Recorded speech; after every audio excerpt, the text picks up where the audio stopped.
অন্তর্বর্তীকালীন সরকারের প্রধান উপদেষ্টা ডক্টর মোহাম্মদ ইউনূসকে উদ্দেশ্য করে হেফাজত ইসলামের নেতারা বলেন, শেখ হাসিনার মতো ভুল করবেন না। 90% মুসলিমদের দেশে কোরআন সুন্নাহ বিরোধী কোনো নীতি বাস্তবায়ন করার সাহস দেখাবেন না।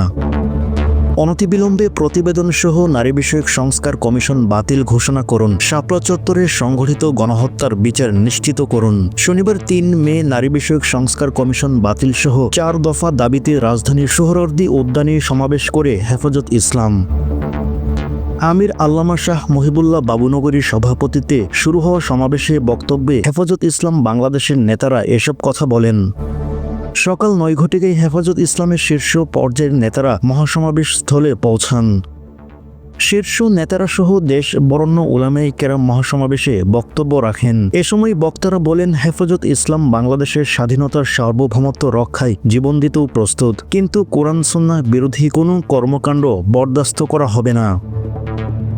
বক্তারা আরও বলেন, আপনারা পিলখানা হত্যাকাণ্ডের বিচারের জন্য কমিশন করেছেন, জুলাই আন্দোলনের গণহত্যার জন্য কমিশন ট্রাইব্যুনাল গঠন করেছেন, কিন্তু মতিঝিলের শাপলা চত্বর হেফাজত ইসলামের সমাবেশে সংগঠিত গণহত্যার বিচারের জন্য কেন তদন্ত কমিশন গঠন করলেন না? বিভিন্ন রাজনৈতিক দলের রাজনৈতিক মামলা প্রত্যাহার করা হলেও হেফাজত ইসলামের নেতাকর্মীদের বিরুদ্ধে ফ্যাসিস্ট শেখ হাসিনার আমলে দায়ের করা মামলা প্রত্যাহার করা হয়নি। এসব মামলা অনতিবিলম্বে বাতিল করার দাবি জানান তারা। অন্যদিকে নারী বিষয়ক সংস্কার কমিশন সম্পর্কে সমালোচনা করে হেফাজত ইসলামের নেতারা বলেন, সরকার নারী বিষয়ক যে সংস্কার কমিশন গঠন করেন এর সদস্যরা নারী না পুরুষ তা বোঝা যাচ্ছে না, কিন্তু তারা যেসব প্রস্তাব দেওয়া হয়েছে তা কোরআন সুন্নাহ বিরোধী। তাদের সংস্কার প্রতিবেদন যদি পাশ করা হয় তাহলে জীবন দিয়ে রুখে দেওয়া হবে।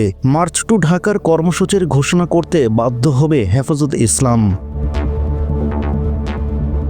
এ সময় মুফতি ফখরুল ইসলাম বলেন, নির্যাতিত হলাম, জেল খাটলাম, অথচ আমাদের মামলা প্রত্যাহার করা হয়নি। নারী বিষয়ক সংস্কার কমিশন যে প্রতিবেদন দিয়েছে তা 18 কোটি মুসলিমদের বিরুদ্ধে, তা অনতিবিলম্বে বাতিল করতে হবে।